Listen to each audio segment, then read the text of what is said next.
Hello, everyone. Welcome to our May workshop. Thank you all for joining us today. As the COVID-19 outbreak continues to impact our communities and businesses, we have to adjust to this new digital world that we're in. The retention cycle is essentially the customer lifecycle redesigned for the digital age. As the world moves online, service-based businesses like tax and accounting practices need to update their processes for growing their client base and retaining those clients. So today's workshop topic is the client retention cycle, a 6-step strategy to gain and retain more clients. So first I'd like to introduce our presenters. So Lee, go ahead. All right, thank you, Alexa. Today we'll be a little technically challenged. We have 4 of us, obviously all remote in different locations. So hopefully the sound quality and everything will be decent. Excited to talk about this topic purely from the standpoint is this is really what our sales and marketing platform is built on. We have been creating tools based on the client retention cycle. And I think it's important to, as a takeaway for you to understand kind of what we do in the back end, why it's important and how it all ties together. So this will be a good one.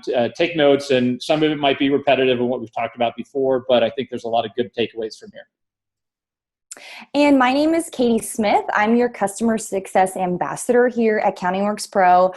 I'm just going to call it now. I think this will be our best workshop to date, or at least will be my favorite because of all the valuable content we are about to cover.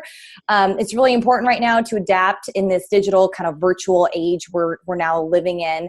So we'll review a ton of great tips on how to do that. I'm excited. And this is Steve Anderson. I'm the Senior Business Development Manager. And along with Katie, this is a great topic, and that relates to everyone. And I'm really looking forward to talking about it and how we make an impact. And I'm Alexa Myers. I am the Marketing Manager here at CountingWorks Pro. So let's review today's agenda. So the retention cycle for tax and accounting practices has 6 main steps that we're going to discuss today. So step 1 is attract. Step 2 is consider. Step 3 is convert. Step 4 is serve, step 5 is satisfy, and step 6 is advocate. So we have plenty of content for each of these topics that we'll dive into. And a little bit about this workshop. So there will be a Q&A at the end, but I also encourage you to ask questions along the way by using the Q&A box on your screen. This workshop is designed for US-based small tax and accounting practices. However, any other business or practice may benefit. All right, so let's get started. With the changing landscape, it's time to move, and this is kind of what we're saying, your front office and workflow to the cloud. So what does that mean? The COVID-19 emergency has created uncharted territory for many tax and accounting professionals. And what we're going to do here today is explore all facets of setting up a repeatable and scalable digital footprint. So what will the new normal look like? How can you run an effective practice without being able to meet people in your community? What does this mean? Virtual appointments, KBA and e-sign usage, changes to your referral sources or channels, new client acquisition sources, things like that. So today's workshop, we were talking about the retention cycle and the digital-centric accountant. So let's get started. We have kind of talked about digital transformation for many years. That's part of the business model that we've been pushing, kind of disrupting the tax and accountants, the way they work, kind of getting them to move into how their consumer, their actual targeted audience is working. So when we keep talking about the digital transformation, the big thing that COVID has done is it's accelerated this process. So a lot of pros may have been kind of on the sidelines, I don't want to do this. I don't want to do social media. I don't want to do reviews. I don't want to move to more remote work or cloud-based systems. A lot of people were set in their ways, and what COVID has done is it's basically made it a mandatory option. It's not an option anymore. It's mandatory that you have to do this. So as we continue to adapt our technology and pivot and come up with new tools for you, we are going to make sure that you are positioned very well for this digital transformation. So the retention cycle, as Alexa mentioned, we'll go through it real quick. The attract, consider, convert, serve, satisfy, and advocate. In reality, it should be a circle. It is a circle that continues as Every client comes in, they go through this process, and once you get people to advocate, your basically role of the advocators is to get more and more referrals for you, right? So that puts you back into the attract, consider, convert. So it's kind of like reloading the wheels, so to speak. So the first topic is the attract stage, and that's probably where we have the most detail, because a lot of people care about leads, and we're going to kind of go through this a little bit here. So step one on attract. When you're looking to grow your client base, the first concept here is, how do I find new people? And what you don't realize is much of the research that happens online is happening without you even knowing it, right? So, people who are not getting phone calls, maybe the reason you're not getting phone calls is people are doing the research. A, you're either not showing up in search where you should be, or B, they're not liking what they see. So what we do with our system is we establish your brand on multiple channels. So it takes much more for a website for your practice to be shown and found online. So that's when we talk about marketplace sites. We talk about reviews. We talk about social media. We talk about your blog, making sure that your email newsletter is loaded, your databases are loaded. The reason you want all that is you want to make sure you're showing up in as many places as possible, as many channels as possible. I know Katie had something to add here too on the first stage. Yeah, I just wanted to circle back. You hit it on the head with maybe you're not showing up in the search. It's really vital for you guys to know that people are searching, because we are now in a society of people self-seek information. They're self-seekers and they self-educate themselves. It's really, really a big thing right now. And so it's important that you show up online in multiple channels, not just on the website, like Lee said, because people are looking to educate themselves on their own. They're Googling. They're basically cross-referencing in multiple places. So you want to be on each of those. Right. And the whole dynamic here is when people ask, I want leads, a lot of times anyone that says that, I usually go to their profile and you see all the missing elements. They don't have any reviews. They don't have a professional picture. They don't have a good bio. And it's kind of like, what? People are, perhaps they are finding you. And if they are, they're just choosing not to contact you. But more importantly, if you have these type of elements, Google and the search engines will index your brand higher, and you're going to get more activity purely from that. So if you're missing those elements, it's kind of hard to get to that next level. So let's talk about that. So back in the old days, you put up a website. That was kind of your primary business card. Everyone would show up there. Today, there are multiple channels. So from LinkedIn, Twitter, Facebook, TaxBuzz, CountingWorks, YouTube with video, Google My Business, Nextdoor. There are so many places that conversations are taking place about you and your practice, or about prospects looking for help with different things. So it could be the DIY person who's looking for, has questions on a specific topic, looking for answers, or it could be someone who's actually at the intent level where they're looking for a referral. So, especially today in COVID with everyone kind of locked at home, and it's opening up. So we get, things will go back to semi-normal. But the reality is everything's happening online right now. So if you don't have that established presence when someone wants to refer you, if you don't have that robust looking Facebook profile and account, the chances of you being referred are much less than the kind of someone who has a very good established presence, right? So, think about that. It's not just your website. There's all these other channels that are bringing content and prospects to you. So what we do is we look at, okay, what is Google using in their algorithm to rank brands? We take all those elements, and that's what we're doing. We're establishing you so that when Google compares you to another competitor, does this brand have reviews? Do they have a consistent presence, across the internet? Do they have social accounts? Are people engaging their social accounts? Those are the kind of things that we use to help you stand out, and that's different from what our competition does.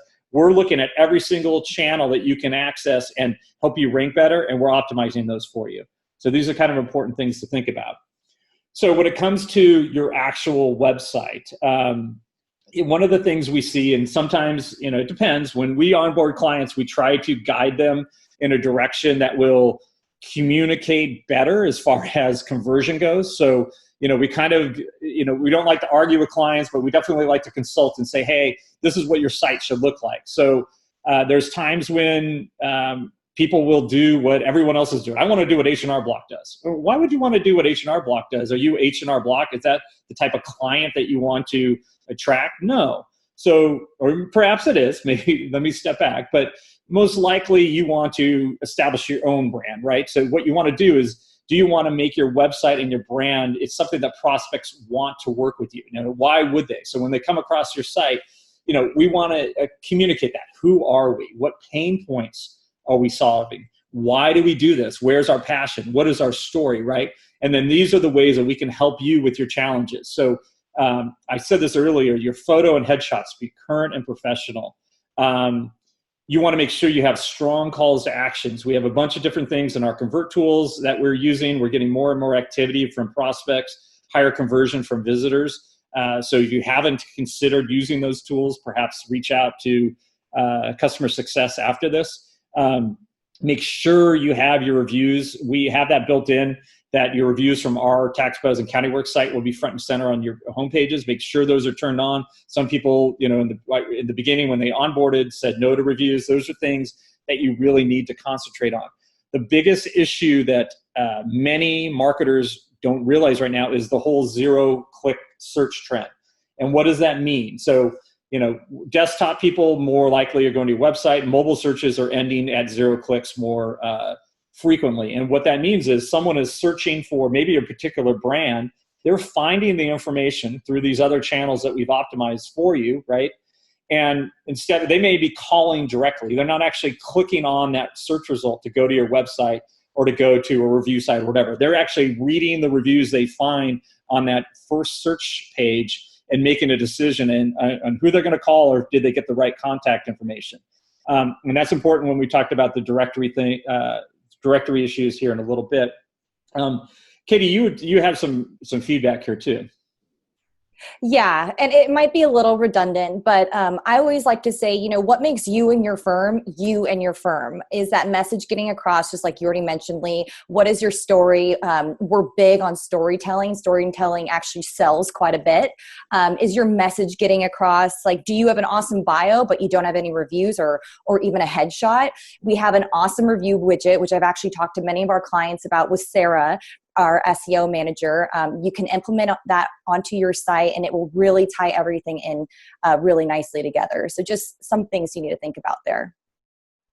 Yeah, here's just some examples. So we have the equator blocks. I just circling this with my mouse. TaxBuzz, these automatically will load in, and then what's nice is they click out to third-party sites. That's important. But having nice pictures, professional bios, these are the things that people care about. And then how does this affect our word of mouth referrals? So in the digital age, we may be disrupted right now with people being online, and they're not necessarily at a monthly meetup where they're seeing people in person, but they're still doing Zoom meetings, right? They're doing social hours and happy hours. They're still on the internet. People are still asking for referrals on Nextdoor. So word of mouth is still happening. It just might be, the referral pipeline might be just a little bit different right now, right? So what you want to make sure is when prospects then are given a digital referral, they're going to research your brand, right? So they're going to Google your name. What they find when they do that search, if there's some one-star reviews, if you don't have what I would consider a professional looking profile, that might stop that referral right in its tracks, right? So your website and your web presence has a huge role in whether these referrals actually make it to the, that through that attract stage. And this is going to be key on growing your business. So professionals that we see that are doing, are more successful and growing faster, they have mastered this. Those that are still working on it and are lacking reviews, a lot of times they might be getting referrals and the people are just not, there's no one else backing it up. They're not going through with that phone call. So those are kind of things you need to think about. And that's why we hit on this over and over again. The second part of this is the marketplace site. So, and Google My Business we're going to talk about it separately, but Google My Business is obviously hugely important. But this is why we have TaxBuzz. This is why we have CountyWorks. We want to be able to help control what people are saying about you. We want to help control and build on your reputation.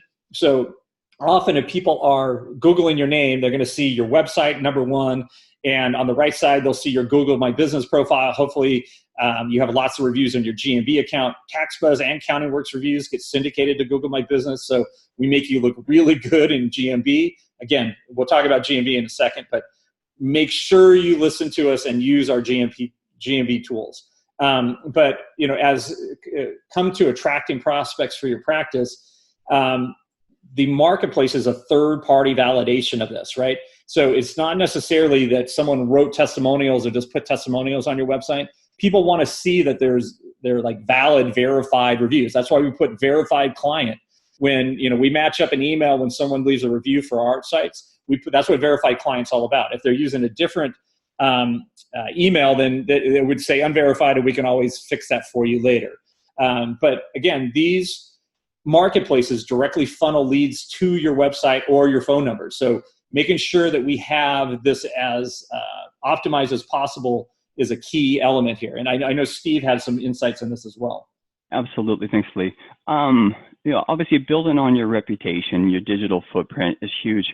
And you've touched on TaxBuzz and CountingWorks and a few others, but there are a lot of them that are out there. And what I've heard recently is a lot of our professionals have been ignoring some of the free profiles.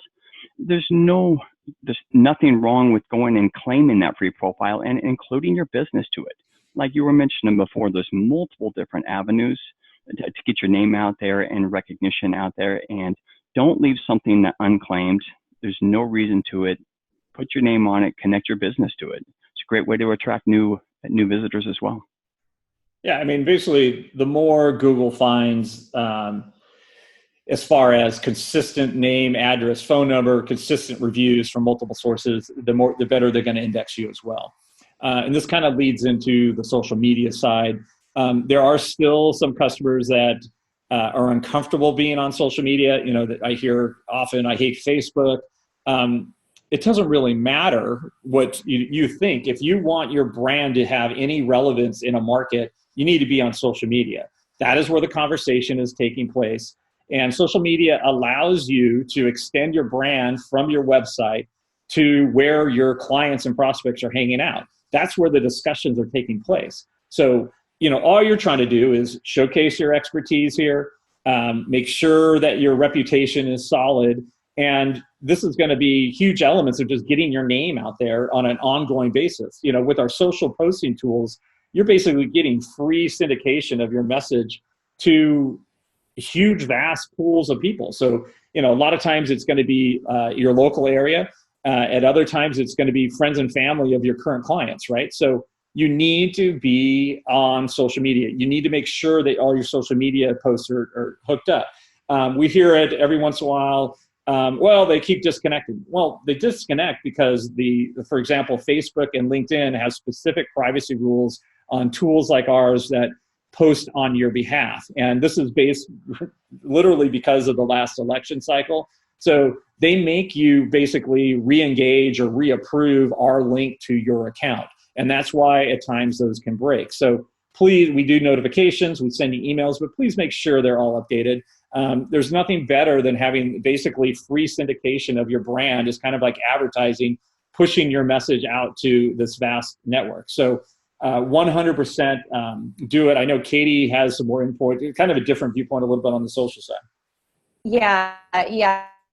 Everything really well said by you, Lee. Really, I think everybody needs to remember to just kind of take your blinders off. It's a necessary evil. Even if you're not a big fan of social media, it's important to take those blinders off, because reality is, if you're not on social media, your brand is pretty much non-existent. And then if you even take it a step further with this COVID crisis we're in the middle of, social media is almost the only way for people to be social right now. And people are yearning for that. So provide in their day, keep your connected so we can auto post for you. And you can even provide relief during the day and be memorable. Yeah, and you don't have to engage with all the trolling and the craziness that goes on. So it's not as there's a lot of good in social media. It's not just evil, but we understand people's viewpoint on that. So moving on to the directory listings, citations. This is something we do for all of our growth clients. We manage this process. We get you out to all the directories, and The main point I want to make here is, one, it is an element. It's kind of like a popularity contest. So when Google looks at your name, address, phone, the NAP settings, as they call it, across the internet, the more consistent it is across multiple search engines and directories, the more likely that it is real good, up-to-date data, and Google will give a boost to your indexing. That's why we do it. A lot of times you're not necessarily going to get traffic from it, but these directories, listings, and citations add to the trust factor in indexing your brand. That's why we go to the expense and time to submit all this information and manage it for you.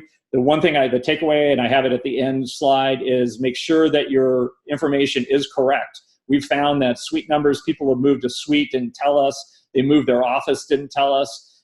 Phone numbers changed 100%. We need to update that across all the channels. So let us know if you have not, or if you have a change. And that's a takeaway from this.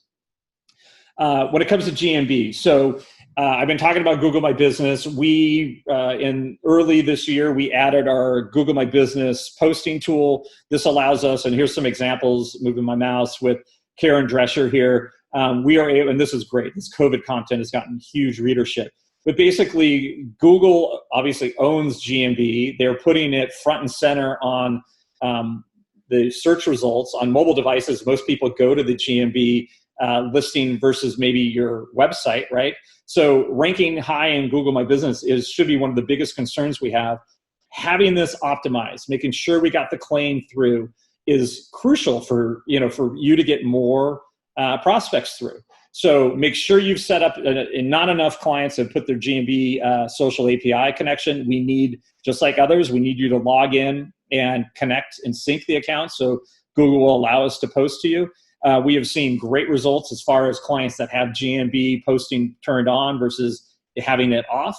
But the goal here is the more consistent you are, the more active you are as a business, is another signal for Google to say, hey, this business obviously is legit. They're serving their clients. There's better information here for a searcher. We're going to promote this brand. We trust this brand is more credible than perhaps someone that is not. So we've been working a lot on the GMB side. From my point of view, I get a little frustrated when I see some of the counts and not enough people have hooked these up. This was a big investment on our side to get this up and running, and we've seen great results so far. So please, if you have not hooked up your GMB after this, please reach out to your VIP contact and get that set up as well. Thank you. And I'm done preaching on this. Thank you. Articles and content. Obviously, we have been in overdrive writing about COVID-19 related issues. Now, obviously we're doing the PPP loan forgiveness. And it's brought huge traffic and the accolades from your clients on, just review sites. We see many reviews talking about, thank you so much for keeping me up to date. This content is better than what I read online. And the reality is it's written differently, right? It's not political in nature. It's not trying to get headlines or clicks. This is really trying to educate. This is what's going on. These are the options for you. We're trying to inform your client base that these are the options for them, and then we want them obviously to reach out and engage with you. So what we're trying to do is drive more engagement with your clients. And this really cuts down into retention as well, as we talk about it later on. But content shows the internet, from Google and their algorithm to people that are searching, that you know what you're talking about and can be a trusted source on your areas of expertise. That is why we spend so much money on developing content, creating this technical research for you. And it's a huge difference when you're trying to attract clients. And a ton of your traffic goes to your blogs. If you look at any of your reports, it's a very significant portion of where people are finding you for the first time. In addition, video, YouTube is owned by Google. We have a vast library. We post videos through our social channels. We also have our video library. If you have not checked it out, it's when you log into 2.0, this is a 2.0 item. We want everyone migrating over there as we go this summer. The library, the video, you can look at all of our articles. And we also have service overview videos. So there's a bunch of different options for you to customize with your branding, the video content that we've created. YouTube is the second biggest search engine in the world. More people are sitting at home. They're cutting the cord. They're watching YouTube on their TVs. I research products now on my YouTube account at home on my TV. People are doing the same. This is something you need to, if you're ignoring it, you need to stop ignoring it and start utilizing some of the video content. All right, third-party publicity. This is where you can, we've had clients referenced in local newspaper articles, referenced in different articles that we've pushed out, but this is also where the Q&A part of our product, where you can get mentioned in our articles on TaxBuzz and CountyWorks. Anyone who reads this content, again, it's just, these are SEO signals to Google. Get your name out there to as many places as possible. So if anyone ever asks, hey, are you available for an interview? Are you an expert in my area? 100% jump on this. Third-party publicity is a big deal. So that kind of, I guess, is the circle of the attract part. And from there now, okay, you've gotten someone to your brand, whether it be your Google My Business, whether it be your blog article, whether it be a video. And now the question is, okay, how do we get them through the consider stages, right? So, all right, so someone has seen me. How do I now get them where they're researching my brand? So maybe they've looked up my reviews, maybe they've read my website, maybe they've read my bio, maybe they've read some case studies that you've done on how you've worked with other clients. But people don't necessarily go from attract to the advocate stage right away. So they go through this consider process. So what are these things, right? I mentioned they look to your reviews, testimonials, social proof. So what is social proof? Are you mentioned online on other social accounts? Are people retweeting and liking your posts? That's kind of the main things. The people are looking for, hey, I want to feel better about this decision. If others like it, it becomes a little bit of a high school popularity contest. If other people like this brand or this product, more likely people will, it makes it easier. There's less risk for them. There's less friction for them to make that decision, right? So, I've talked about this a little bit. There's ways you can step out a little bit. And in the consider stage, if you become a niche player, we have a big product announcement coming here in June with our lightning release. And basically we're going to have, I think there's 20 some different niche or service related websites that are going to target specific areas. It is much easier to compete in a smaller pool than it is a generalist. So it's much easier to be a cannabis accountant than it is to be a general CPA, offering bookkeeping. So what we're trying to do is narrow the markets, maybe in size, but also if we specialize, it's easier for our clients to stand out in search, and it's easier for you to have a perceived knowledge advantage against a generalist. So these are things that we're doing on our side to kind of help you. But we basically want to take people from the awareness of your brand to become a paying client. So what are the aspects that go into this?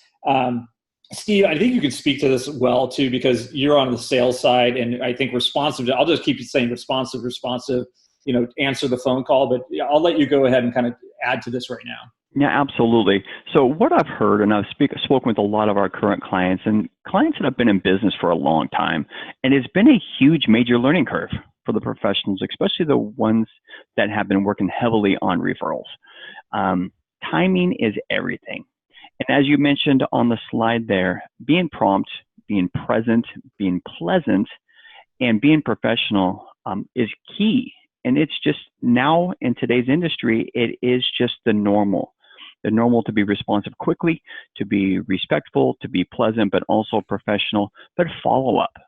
Making sure you're doing your follow-up as well. And I've heard this time and time again, and just educating the professionals, like I mentioned, that have been in business for a long time, that they've had to retrain their thoughts, because referrals don't just call you, they're doing their research. Yeah, and this comes down to having your entire staff trained as well. So having a process in place. We've talked about this before in previous workshops you can circle back to, but have a process in place. How do we handle a new inquiry? Who's doing what? Do we add them to our nurture campaign? We have our lead section set up for that. You can set up custom nurture campaigns if it's a specific niche, if it's like a certain type of service. So speak to the language that they're interested in, and you'll see those kind of help you. And we're heavy into nurturing on our side now. I mean, with everything we're doing, a lot of our own client acquisition is client marketing, webinars, client marketing, outreach. And we're trying to get people into a conversation where we're nurturing them. We're not necessarily selling them for a long time. We're wanting them to get to trust us in the beginning. And then research backs this up, as everything now is science and data, and it's that could be a whole nother discussion. But the reality is, research says the best time, and there's a Harvard study that's a little old right now, but it still applies. But the best time to respond to an inquiry is within 5 minutes. So if we can stop them from searching and get them where their intent stage is at the highest, the chances of you converting them to a qualified client now are much higher. So you can Google that. There's some data here we had from Inside Sales on best days to contact people. That is kind of, interesting enough, been thrown out a little bit with COVID. We've seen differences now in response rates and even emails. Certain days that we were not sending before, but I'm assuming things will kind of go back to normal as we go. But the big takeaway here is responsiveness as far as during the consider stage. So let's get ready to convert. What are the things that you need to do to convert clients? And I'm going to roll through this fairly quickly. We've done a workshop about conversion and the way to, using silence, using some different things when you're negotiating. But the reality is, a lot of accountants are not comfortable selling themselves, so to speak, or even asking for the business. So what we want to do is start thinking, when you go through this process, your conversion is going to be a key element of it, right? So what we want you to do is think about different ways that you're going to ask for the business. But there are some things that you can do to make this easier to take a prospect through a conversion. And I'm going to go through these one at a time. So value pricing, again, we've done a workshop completely on value pricing. You're seeing a lot of talk about this right now. All the major trades, accounting today, there's all these new talking about adding, getting into the virtual CFO business. The value prices get away from the hourly. I charge hourly. Now I'm going to charge based on the value that I provide, or basically access to me. So we like to think of these as monthly recurring business models. And if you even look at your own client base and you say, okay, I have X number of tax prep clients, if I could turn 20% of them from let's just say, I'm going to throw out a $500 a year client to a $300 or $500 a month client, because you change them into an ongoing active tax planning type of arrangement. Obviously you can do more with fewer clients. You can be much more profitable, and you can use your time focusing on the people that want to work with you, see the value in what you're providing. And from their point of view, if they're saving tens of thousands or more in dollars, they see that, that's an easy investment for them, right? So start looking at value pricing. We have a couple things we're going to talk about here later on about that. Start using conversion tools. So what are things that you convert people on the website? We have the chat tools. We have some different conversion tools. We have some white papers, things that are kind of assisting with that. I would use them. We have them for you. If you have not reviewed some of the options, please look those over. We've talked about responsiveness. I will get into nurture campaigns. Not enough pros are using nurture campaigns. We use them in a more sophisticated kind of, couple $1,000 a month product that we use. We've kind of recreated a simplified version of nurture campaigns in the lead section. We have some out of the box campaigns that could go, but you can tweak those. If you have a specific audience you're talking to, make a series of 4 or 5 emails, automate it. They go out, on a sequence that you can set. And this is just keeping your brand in there if you've talked to somebody and they haven't converted yet. So I do think that is a tool that should be used more. We're going to continue to expand on it. Right now, we've been focusing on the campaign section in communication and adding a lot more content there. So if you haven't checked that out, please check that out. And then we'll circle to the nurture campaigns. But 100% those nurture campaigns help nurture prospects that may not be ready to convert on the first phone call. Not everyone is a one-call close. A lot of people need to feel comfortable with you, and this is kind of a way to help you convert. Easy onboarding. This comes down to using digital tools like the engagement letter, whatever onboard process, whether it be their tax organizers, having the ability to share documents securely, conveniently through the portal. These are things that make it much easier for people to convert. Technology is now a differentiator. So if you might be the most qualified accountant, CPA, enrolled agent in the area, but you're still in the dark ages as far as the digital workflows, people will see that now as a reason not to hire you. And it's becoming a must-have, not a, oh, maybe I'll get to that. So, we've seen a huge influx from the amount of bandwidth that we've used on the onboarding tools. So people are starting to use it already. For those that have not or need to be trained on it, please reach out and we'll kind of help you through that. But these are ways to motivate prospects to convert into paying clients. So this is the workshop that we did, but how to communicate your value, right? So you need to have confidence that you are delivering value, that your client is getting more out of this than you are, no matter what you charge. I think that's a key element, and you need to be confident in it. People can feel the confidence. If you leave an opening or not, you're wishy-washy on it, you're going to have a hard time charging premium rates. That's all there is to it. Don't automatically give in, oh, do you need a discount? That kind of stuff. It's definitely value your time, please. Make sure you overcome your client's biggest objections when you're pitching. We like to tell you to create, and this is part of the process, the other workshop we did, have a list of objections that you can counter right away. We say get into your prospect's head. So sometimes you start thinking about all the designations you have. They don't know what half this stuff means, right? You want to use in your marketing copy and in the way you speak to them, use their words in your copy. That's why reviews are they work so well. So that's definitely something that a lot of times people don't think of. They try to, blind them with their 6 or 7 or 8, initials at the end of their name. And people are like, well, okay, well, I don't even know what that means. So I think that's part of communicating value. We always say, believe they're going to get a 10-time return on their investment. So if they are now a monthly client and they're spending $4,000 with you, hopefully you're saving them $50,000, $60,000, $70,000 on proper tax planning, right? And this is for business owners, more complex clients, more highly paid people. But definitely think that way. Again, going back to use reviews and case studies to communicate value. And then have the confidence, I said this in the beginning, to charge what you think is right and what your client can perceive as worth it. Get in this mindset. Circle back to your library. If you did not watch our value pricing workshop, please check it out. That's much more detail on this subject. So now this gets into one of the first things we did back in the old days was our client newsletter. And we were all about satisfying. What does satisfying mean? That is serving your clients on an ongoing basis. So they look forward to hearing from you, right? You're going to be above and beyond their expectations. They're not annoyed if you're trying to save them money, right? So make sure your client database is loaded into our system. Make sure your social accounts are hooked up.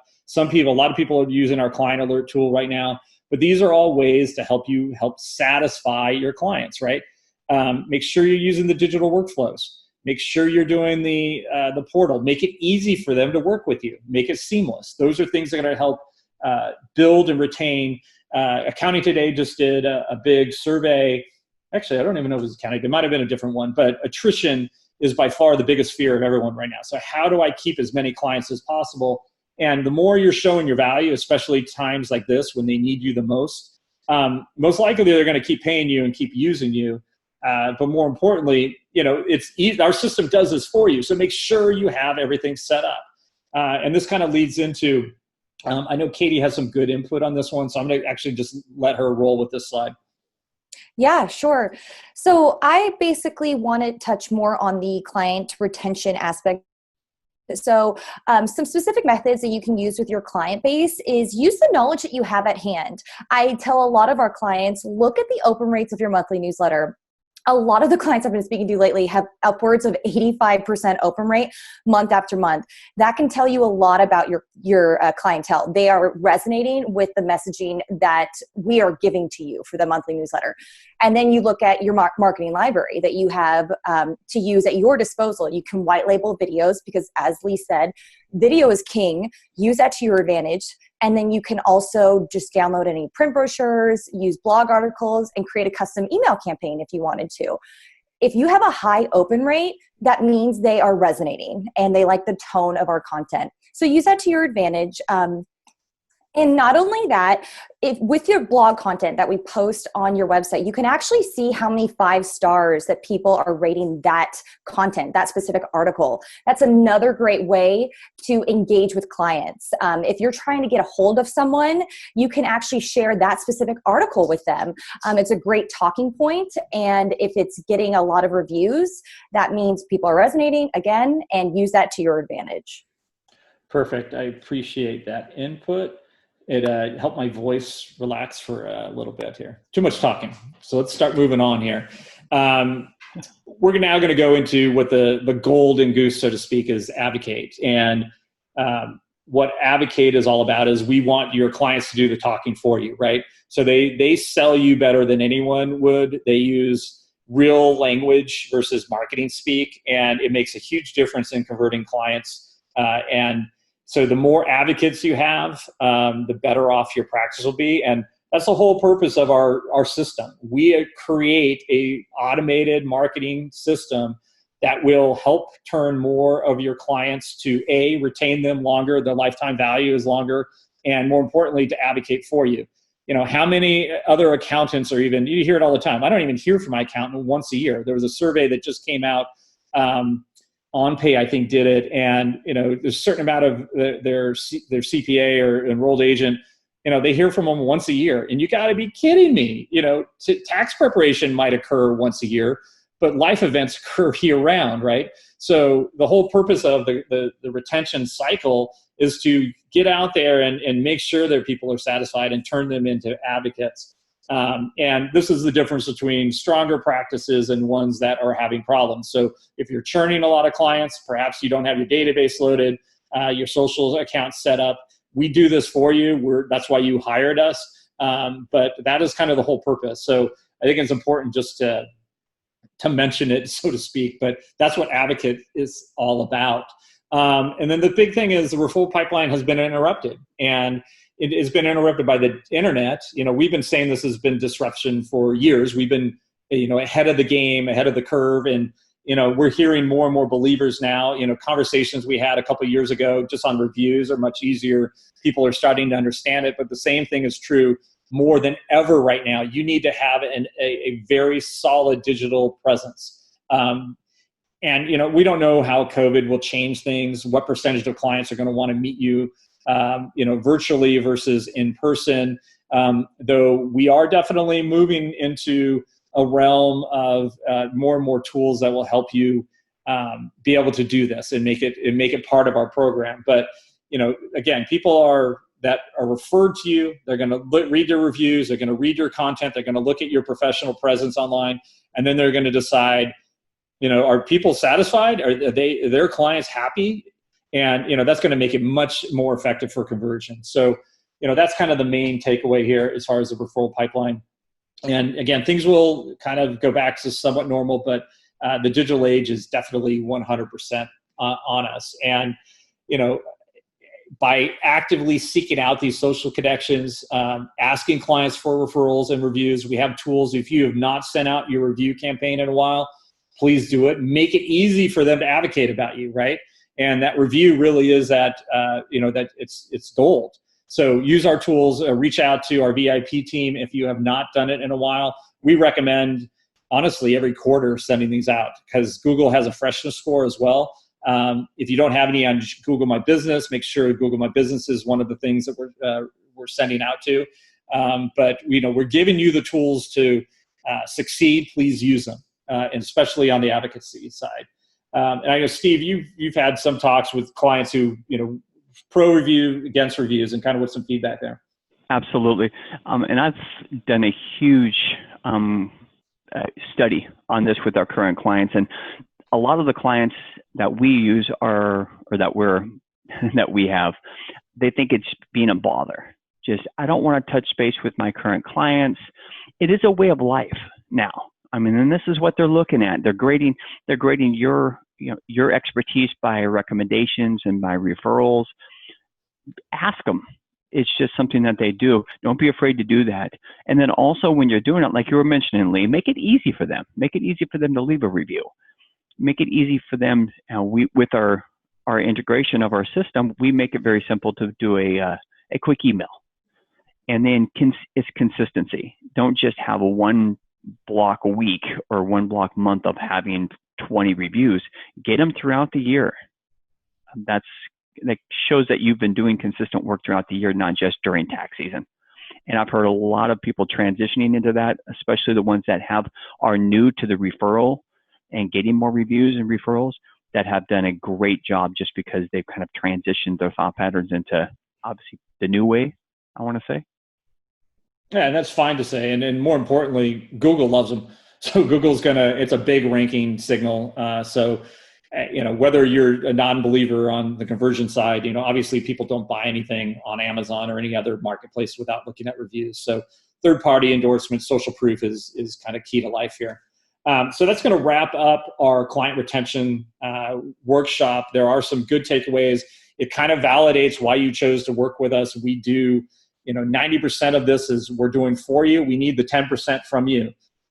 We need to get the review requests out. We need to make sure you keep your social media APIs connected. We need to make sure we have everyone in your database that is possible. Please, please, please get your GMB hooked up. And if you haven't already, request another client review request, especially after all this great COVID content that you've been sending out. Your clients are going to be more than happy to leave you 5-star reviews right now. I did mention, do you have a correct contact information? That's for the citations and directories. That's kind of the main thing. And then we do want to circle back. I know the rules have been changing like crazy. We do have continuing education on our taxcpe.com website. We've been covering everything PPP related, everything in the CARES Act. There's a ton of great content that we have some white papers to download. If you haven't taken advantage of that, please do. We want to make sure you're on top of your game when you're talking to clients. And again, the rules change so quickly that, week by week, something's new. But that kind of wraps up this workshop. I do have time. I think we're running right about 49 minutes right now. So we do have some time for some Q&A. Alexa, if we have anything here. Yep, I have 3 questions. So the first question that I have is, you mentioned teleaccountant and video interviews. How will that work? Yeah, and I should have gotten in more detail, but someone was wise to see that. Yeah, we are talking about the virtual appointment side. We are in development right now with a tool that will integrate directly into the client view side of the portal. Basically, what we've seen is, there's all these different tools. They have different downloads or different security concerns. We want to resolve that. If you have multiple staff, how many user accounts are you sharing user accounts? How are you managing the appointments and when people go in? So we have what I'll call an improved appointment scheduling system coming out. We have a waiting room, which you'll hear about. We're going to have screen share built in. We're going to have video chat integration and a dashboard. There's going to be various ways that people can request virtual appointments. I don't know what percentage of clients are going to want to continue this way versus in person. We'll make it an optional thing, but we have a very good game plan, and it's in development now. It's probably 3+ months away to fruition, but really excited about the tools we're creating and making it much easier. And again, talking about user experience, our clients are going to have a huge competitive advantage. Everything's going to be streamlined. All this information is going to be, in one place versus multiple places. All your user accounts in one place, all the craziness that's going on right now will be resolved. So we're excited about code word teleaccountant. This is a little bit of a tease. So we'll see what we call it as it launches, but excited about it. Great. And the next question, I think you dived into pretty well, but someone says, I hate social media and I don't get why my business needs a presence. They're still asking. Maybe they were stuck in the middle of the slide before.